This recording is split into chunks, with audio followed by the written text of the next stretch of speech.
Hey guys, how's it going? So I mentioned a couple videos ago that now that I'm done with my Tom to Town series, I'm gonna be doing a few non-gouache, non-series illustrations, kind of like one-off illustrations. So this is one of them. I feel like I'm relatively adequate at a lot of things, but I'm not particularly good at most of them. And one of the things that I'm adequate but not good at is dance, namely ballet. So when I was about 12, I had a sudden dream that I was going to be a ballerina when I grew up, and my mom informed me that the time had passed for that dream to, become a reality, that if I wanted to be a dancer, I probably should have started taking lessons a few years earlier. And I did not. So that dream was pretty much crushed and was replaced with my dream of becoming a veterinarian, which was also ditched within a few months when I realized that I would have to be doing surgeries on animals and stuff. I just wanted to play with the puppies. Anyways, I am getting way off topic. So I started getting really into fitness and nutrition in high school, and when I get interested in something, I tend to go all in on it. So as I got more interested in fitness, I started experimenting with different forms of exercise. Some I enjoyed, but most of them I pretty much hated. Basically anything related to cardio is no bueno for me. I got asthma and cardio kind of takes my breath away, and not in a good way.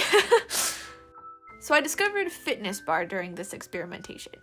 Now there is a very big difference between fitness bar and ballet bar, and I did not initially understand that. All I knew was that my dreams of becoming a ballerina could, be put into action a little bit here, and I just went for it. However, I quickly discovered that fitness bar is not fun. It was basically doing like a random exercise move like lunges or squats or I don't even know, to like an 8 count with music and holding onto your kitchen counter and calling it bar. Needless to say, this was not what I was expecting, and I now had a blanket opinion that bar was really boring. So a couple of years go by, and at this point I firmly believe that I hate bar. Until I discover Catherine Morgan on YouTube, who is an actual ballet dancer who creates ballet bar workouts with actual ballet moves. And it's fun. Where fitness bar seems to focus solely on getting in a workout, ballet bar strengthens and stretches your body through the art of dance. And I absolutely fell in love with it. It also helps that she choreographs a lot of her bar workouts to musicals. But anyways, within a few weeks, I started to actually feel like a dancer. And bar is one of those things that makes me feel graceful, even though I know without a doubt that I look like a hippo on crack while doing it. Which is fine, I'm not looking for applause. But anyways, back in January when I took that story-driven illustration class on Schoolism, this is one of the illustrations that I had started to sketch out. I'd been wanting to do a ballet illustration for a while now, and of course, I like all things kind of whimsical and, just a little bit playful. So I had a shower thought, because of course that is where all the best ideas come from, to illustrate an ornery ballerina sneaking some snacks while the other dancers are in the background, like, doing what they're supposed to be doing and dancing and stretching and stuff. But I digress. This idea was bouncing around in my head for a while now, and I finally had a chance to bring it to a finish. So I've been playing around a bit more with markers in my sketchbook, and I was so excited when my pals over on Patreon voted for me to use markers for this piece instead of oil paints.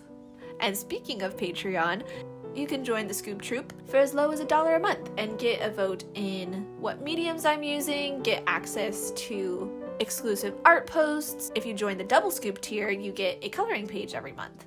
Little shameless Patreon plug there. Patreon pug. So anyways, markers are one of those mediums that you really just have to commit to, because once it's on there, it's not budging.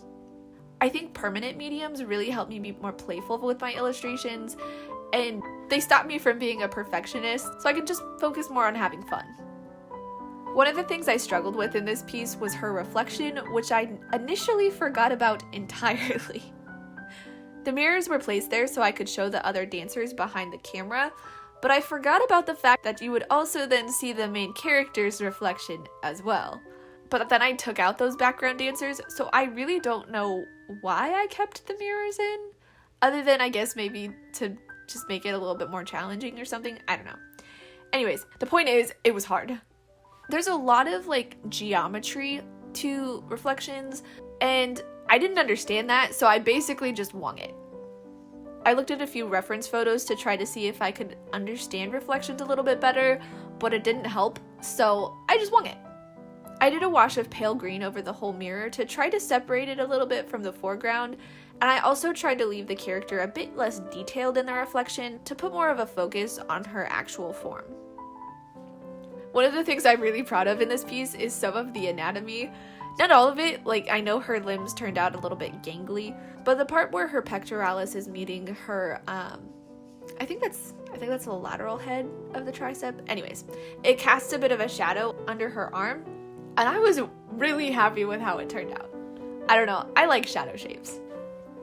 So initially the plan was for her to be reaching for some Cheez-Its in her satchel, but then I was like, if I draw chocolate instead, I can title it Chocolate Bar. I'm always a sucker for a pun, so I ditched the Cheez-Its and drew the chocolate instead. I've been redrawing a character a lot in my sketchbook that has like a little red polka dot bandana, so I added that in her satchel too as like a little bit of an Easter egg. You guys know I love adding little, not like hidden details, but just kind of, I don't know, special details that like if you know, you know. Anyways, I've been looking at a lot of J.C. Leyendecker's work lately, and I really like the way he paints women's hair. Oh my gosh, I'm losing my voice and I finished all of my water. Do I go get more or do I just finish the recording? I don't know. We'll just finish. So anyways, the way he paints hair is very simplified and like almost kind of blocky. I don't know, maybe angular is a better word for it. But anyways, I tried to incorporate a bit of that into this character's hair. I also added some little extra springy baby curls around her forehead and the nape of her neck, because when curly hair is subjected to literally any kind of humidity, including sweat from a workout, it goes a little bit extra crazy. So that's it for today, you guys. I hope you enjoyed watching me create the chocolate bar. I know I really enjoyed illustrating it and playing around with markers again.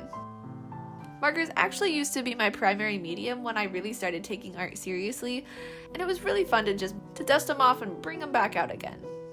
If you enjoyed this video, please give it a like, a comment, or a share, and head on over to Patreon to get early access to what I'm working on and a vote in what mediums I use. It really helps me out, and I love getting to know you guys better. Thanks for watching, and I'll see you next week. Bye, guys!